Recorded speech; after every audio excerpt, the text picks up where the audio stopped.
মানে ক্লিয়ার করি যে ভাইয়ের বয়স কম বেশি না হলে আমার থেকে অনেক বছরের একটা ব্যবধান হবে। ভাইয়ের বয়স কত? মেলা বয়স ব্যবধান, প্রায় 7 বছর। তো এখানে বিষয়টা হচ্ছে যে ওস্তাদ ওস্তাদি, এখানে আমি আজকে এখানে বসার একটা মূল কারণ সেক্ষেত্রে হচ্ছে মোবাইল সার্ভিসিং এর জগতে আপনার চাইতে ধারণ ক্ষমতা, আপনার চাইতে জ্ঞান বৃদ্ধি বা যে বুদ্ধি জিনিসটা আমার একটু বেশি অবশ্যই। হ্যাঁ, তো এই জিনিসটার কারণে হচ্ছে আপনি আমার কাছে শিখতে আসছেন, কিন্তু আপনারা মূলত শিখতে আসছেন হচ্ছে মিজান টেলিকম নাকি Mizan mobile repair and training centre. আপনারা মূলত শিখতে আসেন এই ট্রেনিং সেন্টারে, কিন্তু এই ট্রেনিং সেন্টার মূলত আপনাকে কাজ শেখাবে না, শিখাবে হচ্ছে তার আন্ডারে যে শিক্ষকগুলো আছে তারা। ঠিক আছে, আমি শিখাই, অন্য কেউ শিখাই, এখানে যারা আছে সবার ক্লাসই পাবেন আপনি, তবে step by step. Step by step বিষয়টা হচ্ছে কেউ আপনাকে 15 দিন করাবে, কেউ আপনাকে 16 দিন করাবে, কেউ আমি হচ্ছে আপনাকে সর্বোচ্চ 7 দিন ক্লাস দিব হচ্ছে লাস্ট ফিনিশিং, মানে লাস্ট আপনি যখন এখান থেকে বের হয়ে যাবেন তখন আমার হাত দিয়ে বেরিয়ে যাবে, এখন শুরু করবেন অন্য একটা স্যার দিয়ে। জি, কথা বুঝাইতে পারছি? জি।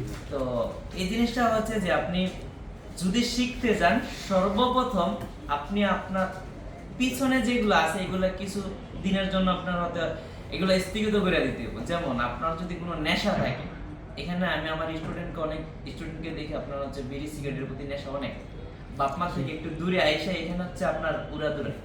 জি। দ্বিতীয়ত হচ্ছে আপনার গেমিস যে বিষয়টা, আল্লাহ মাফ করুক, গেমিসের সফটওয়্যারটা মনে আমার সামনে, যদি কম্পিউটার না চালাতাম, মোবাইল না চালাতাম, কখনো আমার সামনে পড়তো না। গেমিস তো কখনো খেলি নাই, বাট আমি যেহেতু মোবাইল চালাই সেহেতু ওই যে ফ্রি ফায়ার, যে পাবজি, যে ভিডিওগুলো মাঝে মধ্যে আইসা পড়ে যে কোনো কারণে। তো এখানে ইদানিং এরকম হয় যে আপনার এত ছেলে পেলে হচ্ছে আপনার গেমিস খেলে।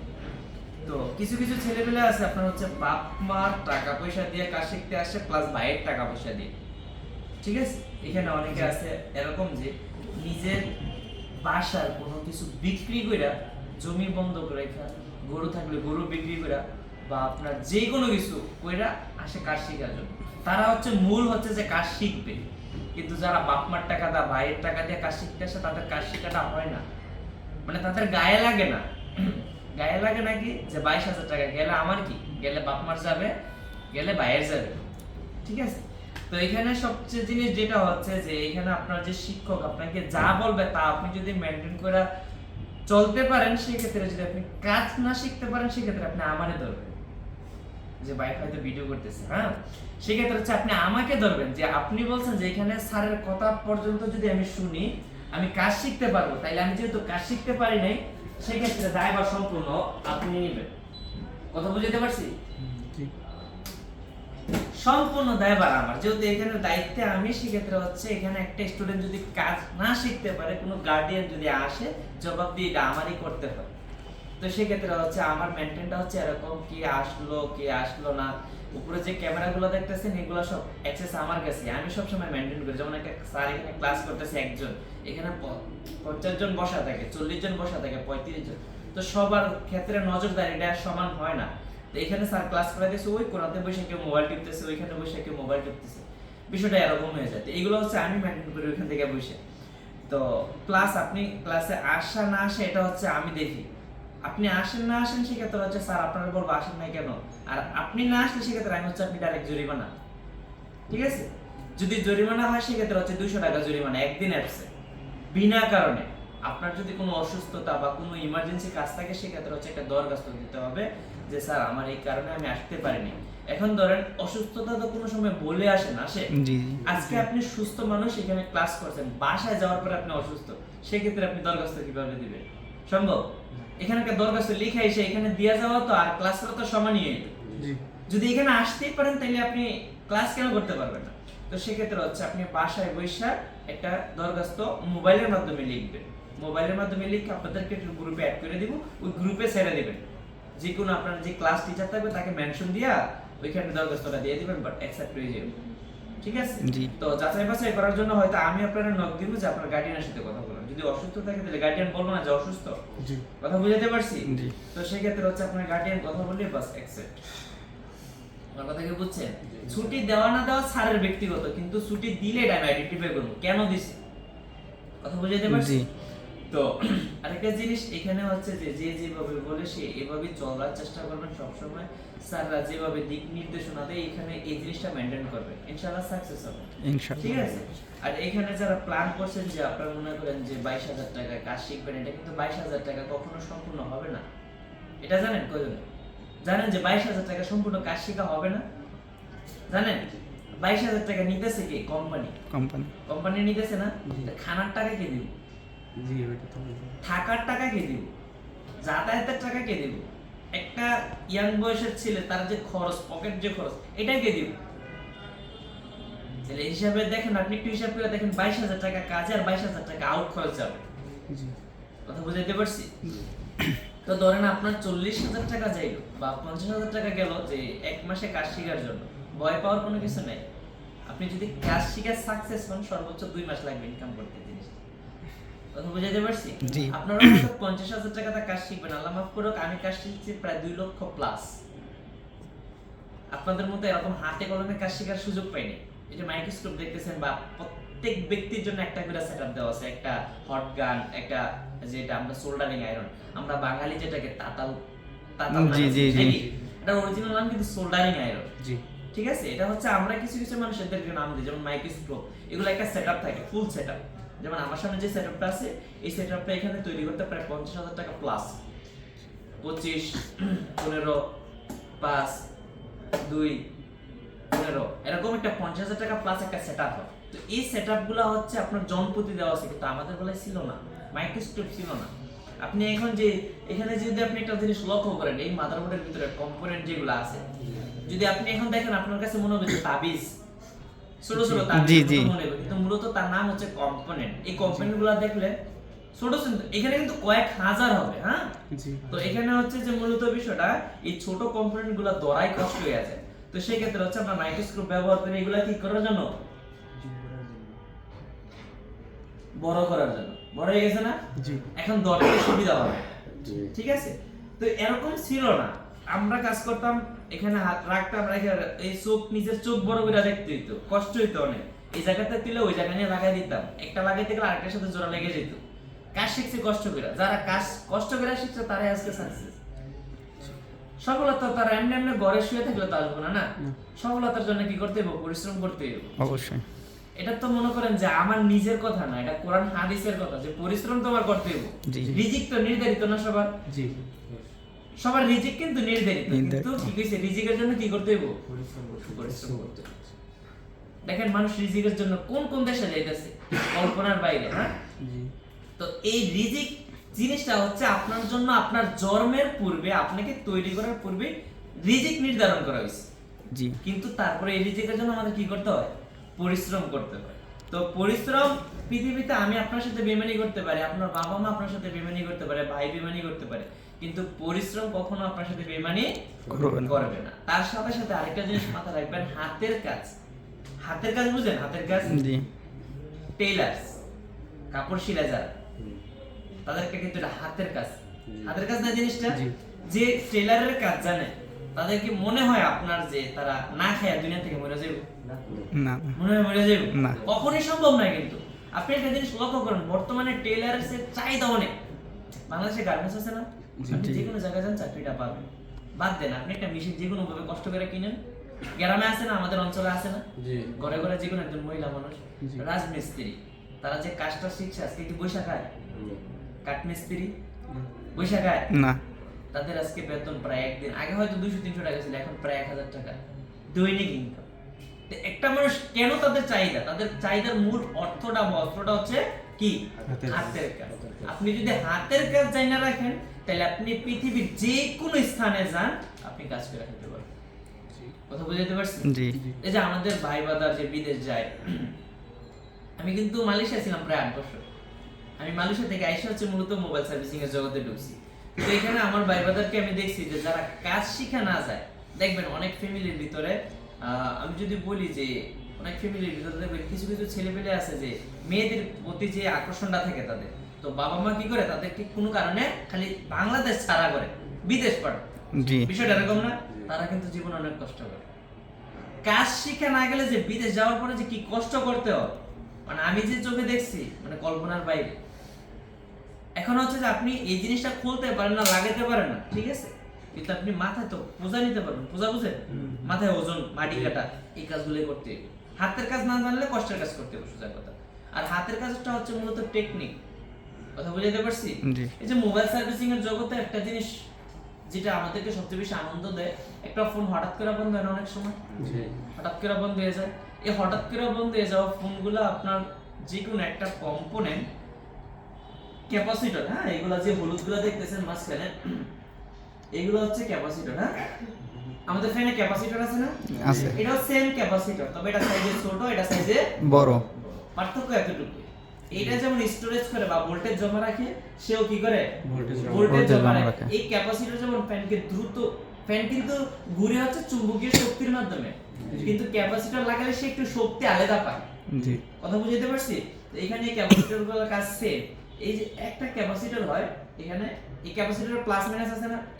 উল্টা লাগালে এখানে উল্টা ঘুরে না? হ্যাঁ। তো এখানে হচ্ছে প্লাস মাইনাস আছে, তো তখন তাদের শর্ট হয়, ভিতর থেকে তারা একসাথে হয়ে যায়, শর্ট হয়ে যায়। একটা কম্পোনেন্ট শর্ট হলে মোবাইলটা বন্ধ হয়ে যায়, হঠাৎ বন্ধ হয়ে যায়। আপনি যে কোনো কিছু ইউজ করতেছেন, ইউটিউব, ফেসবুক বা এনি অ্যাপস ইউজ করতেছেন, ইউজ করার ক্ষেত্রে হঠাৎ করে দেখবেন যে মোবাইলটা বন্ধ হয়ে গেছে। তো সেই ক্ষেত্রে হচ্ছে মোবাইল অতিরিক্ত গরম হয়ে গেলে শর্ট খায়। কথা বুঝতে পারছি? এই শর্ট খায় বন্ধ হয়ে গেছে। একটা ডেট ফোন চালু করতে গ্রাম অঞ্চলে মিনিমাম বিল নেয় 1000, 1500, 2000। সেটা হচ্ছে মোবাইলের উপরে ডিপেন্ডেন্ট। মোবাইল যদি কোনো আপডেট হয়, যেমন দামি যে ফোনগুলা, যেমন একটা Samsung S20 ultra, 21 ultra, 3 ultra, তাদের যে বিল, একটা অ্যান্ড্রয়েড ফোন যেটা হচ্ছে আপনার Xiaomi, Vivo, তাদের বিল কি সেম হবে? না। Xiaomi, Vivo তাদের বিল সর্বোচ্চ 1000 টাকা, কিন্তু Samsung Galaxy S20 আলট্রা যখন নাম শুনবে তখনই তাদের বিল 2-3000 টাকা হয়ে যায়। একটা আইফোন দেখেন, 3-4000 টাকা নিচে কোনো কাজই হয় না আইফোনের। জি, বিষয়টা দেখেন কেন? এই জিনিসটা লক্ষ্য রাখবেন, আমার হাতের ফোনটা যা দিয়ে তৈরি, আপনার হাতের ফোনটা সেম তা দিয়ে তৈরি। একটা আইফোন সেম, কোনো পার্থক্য নাই। এটার ভিতরে যা যা জিনিস আসে সেম জিনিসটা আইফোনের ভিতরে আছে, তারপরও প্রাইস কেন বেশি হয়? যেটা কিনা মানে কিনতে গিয়ে প্রাইস বেশি দিবেন, ওটা কাজ করতে গেল প্রাইস বেশি। এটা হচ্ছে আমরা নিজেরা তৈরি করছি, এটা আমরা নিজেরা তৈরি করছি। এটাও মোবাইল, ওটাও কি মোবাইল। এটাতে যা কাজ করা যায় ওটাতে তা কাজ করা যায় না? যায়। এমন কোনো বাকি আছে যে এটাতে কাজ করা যায় আইফোনে কাজ করা যায় না, আইফোনে করা যায় এটাতে কাজ করা যায় না? আছে এরকম কোনো? এখানে আইফোন ইউজার আছে? আছে, আছে, আছে। পার্থক্য পাইছেন যেটা চেয়ে ওইটা? আপনি হয়তো পার্থক্য পাইলে পাবেন যেটার ক্যামেরা একটু নরমাল, ওটার ক্যামেরা একটু হাই করা, কিন্তু পার্থক্য তো কোনো কিছু নেই। এটা তো ছবি তোলা যায়, ওটাও। তাহলে এটার বিল 1000, ওটার বিল কেন 3000 হয়? ওই যে টাকা দিয়ে বেশি দিয়ে কিনছেন আইফোন। আইফোন নাম শুনলেই কাস্টমার, একটা টেকনিশিয়ানের বিল 3000 টাকা। কথা বুঝাইতে পারছি? এটার ক্যামেরা চেঞ্জ করেন, এটার ফুল সেট যে ক্যামেরা আছে চেঞ্জ করেন, সর্বোচ্চ 1500 টাকা যাবে। একটা আইফোনের ক্যামেরা চেঞ্জ করেন, শুধু ব্যাক ক্যামেরা প্রায় 3500-4000 টাকা আসবে, শুধু ব্যাক ক্যামেরা। সামনের ক্যামেরা সেম, আবার এরকম আছে। কথা বুঝাইতে পারছি? এটা হচ্ছে আমরা নিজেরা তৈরি করছি, প্রাইস সব সেমই ছিল, কিন্তু আমরা বাংলাদেশে এই জিনিসগুলো তৈরি করে দিয়েছি। আপনি বাইরের দেশের সাথে দেখেন, কাজ সব সেমই, প্রাইসও সব সেমই। কথা বুঝাইতে পারছি? তো এখানে হচ্ছে যে একটা কম্পোনেন্টের কারণে একটা ফোন কি হতে পারে? ডেট হতে পারে, যে কোনো কারণে ডেট হতে পারে। তো একটা কম্পোনেন্ট ডেট হইছে, এটা আপনি খুঁজে বের করতে। এখানে কয়েক হাজার কম্পোনেন্ট আছে, এই একটা কম্পোনেন্ট আপনি কিভাবে বের করবেন? জিনিসটা কেমন কেমন লাগতেছে না? 1000 কম্পোনেন্টের ভিতরে একটা কম্পোনেন্ট, তাও উপর দিয়ে কোনো কিছু হবে না, তাদের ভিতরের শর্ট, যেটা বাংলা আপনি পাইবেন না। এই যে কম্পোনেন্টগুলো দেখতেছেন না, এই যে কম্পোনেন্টগুলো দেখতে কি সেম না? যদি কোনো কম্পোনেন্ট শর্ট হয়ে যায়, সেই ক্ষেত্রে হচ্ছে আপনার ভিতরে শর্ট হয়, বাইরে শর্ট হয় না। কথা বুঝাইতে পারছি? তো বাইরে যেহেতু শর্ট হয় না, তাহলে আপনি কিভাবে আইডেন্টিফাই করবেন তার ভিতরে কোনটা শর্ট হয়েছে? পৃথিবীর বুকে যেমন সমস্যা আছে, আল্লাহ তাআলা কিন্তু সমাধান দিয়েছে। জি, জন্ম দিয়েছে, মৃত্যু দিয়ে দিয়েছে। সবকিছুর একটা বিকল্পী বা কি বলে এটাকে, বিপরীত প্রতিক্রিয়া, না? বিষয়টা এরকম না? জি, বিপরীত প্রতিক্রিয়া সবকিছুর আছে। এই যে একটা জিনিস, এখানে 1000 কম্পোনেন্টের ভিতরে একটা কম্পোনেন্ট হচ্ছে আপনার ভিতরের শর্ট। এই কম্পোনেন্টটা বের করার জন্য হচ্ছে তারা মাল্টিমিটার দিয়েছে আমাদের।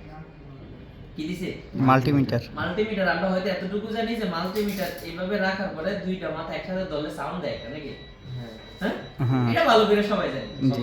কিন্তু মাল্টিমিটারের কাজ জানি না জানি এটা ভালো করে জানি যে দুই মাথা ধরলে কি হয়। তো এটা দিয়ে হচ্ছে কারেন্ট পরিমাপ করা হয়, ভোল্টেজ পরিমাপ করা হয়, এম্পিয়ার পরিমাপ করা হয়, আপনার ওহমস পরিমাপ করা হয়, ভ্যালু পরিমাপ করা হয় এই মাল্টিমিটারে। এখানে অনেকগুলো মোড আছে। হ্যাঁ মাল্টিমিটারে অনেকগুলো মোড আছে, এক একটা এক এক জায়গায় রেখে রেখে পরিমাপ করতে হয়। এক একটা এক এক জায়গা একটা কম্পোনেন্ট, যেমন একটা ক্যাপাসিটর এক জায়গায় রেখে মাপতে হয়, একটা রেজিস্টর এক জায়গায় রেখে মাপতে হয়, একটা কয়েল আরেক জায়গায় রেখে মাপতে হয়।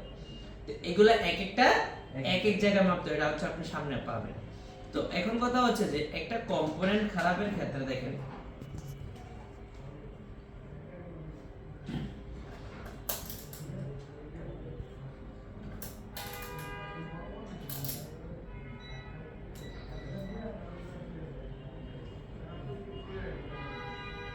এই মাথা ধরার পরে সাউন্ড দিছে না? জি। একটু লক্ষ্য করেন, এই মাথা ধরার পরে সাউন্ড দিছে না? জি। সাউন্ড দিছে? হ্যাঁ, সাউন্ড দিছে। এই জায়গায় সাউন্ড দেয়নি।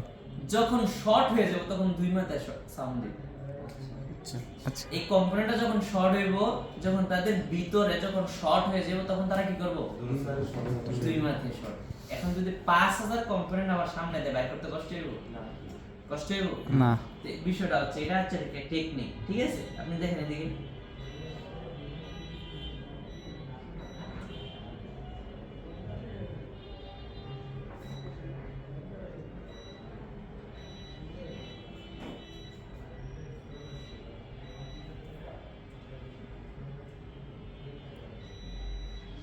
এরকম যদি আপনি কখনো দেখেন যে দুই মাথায় বিট দিতেছে বা সাউন্ড দিতেছে, সেটা হচ্ছে কি শর্ট নাকি? তাহলে খুঁজতে তো সুবিধা হয়ে গেল একটা জিনিস। জি। তো এরকম হচ্ছে যে মোবাইলের কাজ শেখার ক্ষেত্রে হচ্ছে আপনাকে কিছু টেকনিক দেওয়া হবে আগে, যে টেকনিকগুলো যদি আপনি প্রসেস নিয়ে কাজ করতে পারেন, যেগুলো যদি ফলো করতে পারেন, ইনশাআল্লাহ আপনি যে কোনো সমস্যার সমাধান অতি দ্রুত পাবেন। আমাদের মনে একটা প্রশ্ন থাকে সবসময় যে একটা দোকানদার মোবাইল হাতে নিয়ে কিভাবে বলে যে 1500 টাকা বিল করবে, সে কিভাবে বুঝলো এটা কোন জায়গায় সমস্যা নাকি? তো এই জিনিসগুলো আপনাদেরও হবে, তবে এটার জন্য একটু সময় লাগে। এটা 2 মাসে কখনোই হবে না। হ্যাঁ এটা কখনোই হবে না 2 মাসের ভিতরে যে আপনি একটা ফোন ধরিয়ে বলতে পারবেন এটা এত টাকা বিল, এই জায়গায় সমস্যা। কথা বুঝাইতে পারছেন? জি। তো এটার জন্য হচ্ছে সময় দিতে হবে 2 মাস। আপনি তো এখান থেকে কাজ শিখে যেতে পারবেন, প্লাস আপনাকে দোকানে বসতে হবে। দোকানে বসলে আপনি লাইভ যে সরাসরি যে কাজের যে এক্সপ্লেইনটা ওইটা এখান থেকে পেয়ে যাবেন। ওইখান থেকে যখন বসবেন তখন আপনি আইডেন্টিফাই করতে পারবেন। আর আরেকটা জিনিস হচ্ছে যে ভাইয়ের হাতের ফোনের মডেলটা কত? 22 আলট্রা। 22 আলট্রা। এই 22 আলট্রা যে ফোনগুলা, এটা কি পৃথিবীর বুকে একটা? না। কয়েক হাজার, জি, কয়েক লক্ষ, জি। মানে পুরো পৃথিবীর বুকে কিন্তু এই ফোনটা আছে। সেম ফোন আছে না? জি, আছে কি না ভাই? জি, জি। এখন ধরেন এই ফোনটা ভাই যদি বলে ইউটিউব দেখতেছি হঠাৎ করে বন্ধ হয়ে গেছে, একটা কাজ করছেন আপনি, ধরেন বুঝার জন্য আমি বলতেছি, হ্যাঁ জি। ধরেন একটা কাজ করছে, ভাই বলছে কি যে এই ফোনটা হঠাৎ করে বন্ধ হয়ে গেছে, আপনি সব কাজ করার পরে এই কম্পোনেন্টটা শর্ট পাইছে না, এই যে কম্পোনেন্ট আমি ফেলাই দিলাম, যেহেতু শর্ট হয়ে গেছে, এটা রেখে লাভ আছে আমার? না। এটা আমার রেখে লাভ নাই, তাহলে কি করতে পারে? ফালাই দিতে হবে, ফালাই চেঞ্জ দিতে করে হবে। দিতে হবে। এই যে আমি ফালাই দিলাম, এটা সমাধান হয়ে গেছে। এখন আপনি জার্মান যান, ইতালি যান, লন্ডন যান, যে কোনো জায়গায় যান, লন্ডন কিন্তু কোনো দেশ না, এটা কিন্তু রাজধানী। হ্যাঁ বেজাল লাগেন না আবার। আচ্ছা আপনি পৃথিবীর যে কোনো প্রান্তে যান, এই ফোনটা যদি আপনার কাছে আসে যে ওটা হঠাৎ করে বলতেছে ওই কম্পোনেন্টের সাথে, তাহলে সুবিধা গেল না? এই একটা ফোন আপনি যখন রিপেয়ার করবেন, এইটা আপনার ব্রেনের ভিতরে আটকে রাখতে হবে। এটা হচ্ছে কাজ শেখার ক্ষেত্রে এই জিনিসগুলো যদি আপনি মেনটেন করতে পারেন, তাহলে আপনি কাজ শিখতে পারবেন অতি দ্রুত। একটা ফোন কাজ করার সময় আপনি সব সময় মাথায় রাখবেন, এটা দিয়ে চেক দিয়ে এটার কত রিডিং পাইছেন, মানে কত নাম্বার পাইছেন, ভ্যালু পাইছেন, এটা দিয়ে চেক করে কত ভ্যালু পাইছেন। এই জিনিসগুলো যদি আপনি মনে রাখতে পারেন, পরবর্তীতে একটা ফোন আসলে চেক করার পরে সেম ভ্যালু, তাহলে ওই জায়গায় সমস্যা। কথা বুঝাইতে পারছি? জি। সব সময় যে এক জায়গায় হইব তা না। একটা ফোন হঠাৎ করে বন্ধ হইলে এই জায়গায় হইব, একটা ফোন পানিতে বন্ধ করলে আরেক জায়গায় হইব, একটা ফোন হাতের থেকে পড়ার পরে বন্ধ হইলে আরেক জায়গায় হইব। এই জিনিসগুলো যদি আপনি মনে রাখতে পারেন, তাহলে আপনার হাতে মনে করেন যে একবার এই ফোনটা আসলে পরবর্তীতে যত সময় আসবে আপনি ধরে করতে পারবেন এত টাকা। জি। টেকনিকটা সুন্দর না? জি। তো এই জিনিসটা হচ্ছে আপনি মনে রাখতে হইব। ওই যে একদিন মানে আজ থেকে 15 দিন আগে 20 দিন আগে একটা কাজ করছেন Vivo Y20, এখন ওইটা যে কাজ করছেন হঠাৎ করে বন্ধ হয়েছে, এই জায়গায় কাজ করছেন, আপনি যদি এটা মনে না রাখেন, তাহলে আজকে যদি একটা আবার ফোন আসে Vivo Y20 যেটা হঠাৎ করে বন্ধ হয়ে গেছে, তাহলে আবার খুঁজতে হবে। জি। বুঝতে পারেন বিষয়টা? হ্যাঁ, হ্যাঁ, হ্যাঁ। তো যদি আপনি মনে রাখতে পারেন তাহলে কিন্তু ওই যে টেকনিকটা ওইটা দিয়ে কাজ করে নিয়ে সাকসেস হয়ে যাবে। ধরে করবেন এই জায়গায়। তো বুঝতে পারছি? জি। তো এই জিনিসগুলা মনে রাখতে হবে, স্মৃতিশক্তিটা ধরে রাখতে হবে, হ্যাঁ? জি। আমাদের স্মৃতিশক্তি কিন্তু অনেক দুর্বল। আমাদের স্মৃতিশক্তি সবচেয়ে বেশি কাজ করা হচ্ছে ওই যে টাইম দিয়েছিলাম যে দেখা করতে হইব, ওই হ্যাঁ। জিনিসটার ভিতরে আমরা একটু শক্ত বেশি, হ্যাঁ? কথা কোনটা কইছি বুঝছেন কিনা? জি জি ওইটা হচ্ছে আমাদের মনে রাখে যে ওর সাথে কথা কইতে হবে, ওর সময় দিতে হবে, এই জিনিসটা হচ্ছে আমরা মেনটেন করি বেশি। আমাদের স্মৃতিশক্তিটা ওই জায়গায় কাজ করে বেশি, এই জন্য আমাদের লেখাপড়ার স্মৃতিশক্তি আজকে কমে আইছে। আমাদের লেখাপড়া কিন্তু এরকম ছিল না। আপনার বয়স কত? 19। আপনার 24। আপনার 18 না না না, দুইটা প্রশ্ন সম্পূর্ণ নিষিদ্ধ পৃথিবীর বুকে, এক মেয়েদের বয়স আর ছেলেদের ইনকাম। আপনার জি 24। তো 24 তো প্রায় মানে আমাদের কাছাকাছি নাকি, হয়তো 2-4-5 বছরের দিকে। কিন্তু 18-19 যারা আছে হয়তো তারা আপনার এসএসসি দিয়েছে মেবি 2019 20 18-19-20 এরকম আর কি। তো যারা আমাদের মতো এসএসসি দিয়েছে 2008 সাল 9 সাল 2010 সাল, তারা হয়তো বুঝতে পারবে লেখাপড়ার মর্যাদাটা কি ছিল না দাদা। বিষয়টা কিন্তু ওই সময় অনেক লেখাপড়ার যে ট্রাপ ছিল, প্রত্যেকদিন সন্ধ্যায় প্রত্যেকটা ঘরের ভিতরে লেখাপড়ার একটা সাউন্ড আসতো ছিল, কিন্তু এখন কিন্তু এই জিনিসটা নাই। এখন খালি এতটুকু শোনা যায় মায়ে সিলাইতেছে, এই পড়তে পড়তে এই শব্দটা শোনা যায়, এরপরে যে ওই যে পড়তেছে এই জিনিসটা শোনা যায়। এখন যে সন্ধ্যার পরে দিয়ে প্রাইভেট পড়ায়, সন্ধ্যার পরে প্রাইভেট পড়ায়। তো শিক্ষা জিনিসটা আমাদের ভিতর থেকে উঠে যেতেছে। এটা হচ্ছে কিছু কিছু বাপ মা, কিছু কিছু আমাদের নিজের কারণে, আর কিছু কিছু হচ্ছে জেনারেশনটা এখন বর্তমানে মোবাইলের প্রতি আসক্ত বেশি। এটা মানে মোবাইলের প্রতি যে বর্তমান জেনারেশন আসক্ত বেশি, অতিরিক্ত, যেটা হচ্ছে কল্পনার বাইরে, এত আসক্ত আমি কল্পনা করতে পারি না। আমি যখন মাঝে মধ্যে গ্রামে যাই, 6 বছর 7 বছর 8 বছর 9 বছর একটা ব্যক্তির কাছে একটা ফোন থাকে, আবার গেমস খেলে। আমি যখন ইন্টার পাস করি, তখন যখন ঘরে মোবাইলের কথা বলি, তখন আমার মারছে। যখন মোবাইলের কথা বলছি, কল্পনা করেন ওই সময় কি ছিল আর এখন কি আছে। যাক, আল্লাহ তাআলা মাফ করুক, আমাদেরকে আল্লাহ তাআলা হেদায়েত করেন নাকি। তো আমরা আসছি হচ্ছে মূলত এখানে মোবাইলের কাজ শেখার জন্য। আমাদের ফোকাসটা সম্পূর্ণ থাকবে কিসের মাধ্যমে? কাজ শিখে। আমাদের গন্তব্য যেন হয় যে আমাদের কাজ শিখে এখান থেকে বের হইতে হবে। এখন কাজ শিখতে যদি আমরা নানান চিন্তা ভাবনা করি, তাহলে আমাদের এই গন্তব্যে আর পৌঁছাতে পারবো না। লক্ষ্য কি? লক্ষ্য হচ্ছে ওই পাহাড়ের চূড়ায় উঠতে হইব। সামনে কি আছে এটা দেখেন, পিছনে কি গেছে এটা দেখে লাভ নাই। কথা বুঝাইতে পারছি? পিছনে যখন দেখবেন তখন আপনার মাথা ঘুরে পড়ে, তখনই আপনি নিচে পড়বেন। যখন আপনি উপরে উঠতেছেন সামনে থাকে, পিছনে তাকাইলে হচ্ছে বিপদ নাকি। জি এটা তো সবাই জানি। তো আরেকটা জিনিস হচ্ছে যে বাঘ প্লাস হরিণের বিষয়টা তো অনেকে জানেন। বাঘের চাইতে কিন্তু হরিণের দৌড়ের গতি প্রায় 3 থেকে 4 গুণ বেশি। তারপরেও বাঘের কাছে হরিণ কিন্তু ধরা পড়ে। তার কারণ কি? পিছনে তাকায়। তো পিছনে কখনোই তাকানো যাবে না। গন্তব্য হচ্ছে মোবাইলের কাজ শিখতে হবে। আমরা মোবাইলের কাজ শিখবো, এর জন্য আমাদেরকে যে পরিশ্রম করতে আমরা করবো ইনশাআল্লাহ। ঠিক আছে। তো এখানে ক্লাস হবে 2 ঘন্টা, প্র্যাকটিস হবে 2 ঘন্টা, টোটাল কয় ঘন্টা? 4 ঘন্টা। 4 ঘন্টার ভিতরে সীমাবদ্ধ থাকলে আপনি কখনো সাকসেস হতে পারবেন না। 4 ঘন্টায় কোনো কিছু হবে না ভাই। আপনি হিসাব করেন, 4 ঘন্টা করে যদি হিসাব করেন 2 মাসে কয় দিন? 2 মাসে যদি ধরেন আপনি 60 দিন অথবা 61 দিন, যদি 31 মাস যায় 61 দিন, এর ভিতরে ধরেন সোমবার করে যাবো কয়টা? আমরা হয়তো জানি যে শুক্রবারে বন্ধ, বিষয়টা এরকম না, কিন্তু এটা মার্কেট হচ্ছে সোমবারে বন্ধ থাকে, বিধায় এটা সোমবারে আমাদের সাপ্তাহিক ছুটিটা থাকে। তো সাপ্তাহিক সোমবার যদি বন্ধ থাকে, সেক্ষেত্রে হচ্ছে আপনি একটা জিনিস লক্ষ্য করেন, 1 মাসের সপ্তাহ কয়টা? 4টা। তো 2 মাসে কয়টা যাবো? তো 60 দিনে থেকে 8 দিন মাইনাস করেন, 52 দিন। তো 52 দিনের ভিতরে নিজের 2 দিন ধরেন বংশন করে কোনো কারণে ছুটি হইল, নিজের কিছু কারণ হইতে পারে না। জি। ধরেন এই মার্কেটে কোনো বিদ্যুৎ নাই, তখন কি ক্লাস চলবো না। কারেন্ট কি বইলা আসবো যে আসবো না আসবো? কারেন্ট তো যাইতেই পারে। ঢাকা শহর কারেন্ট যায় না তা না, যায়, তবে যে কোনো টাইমে যেতে পারে। কিছু কবে স্যার?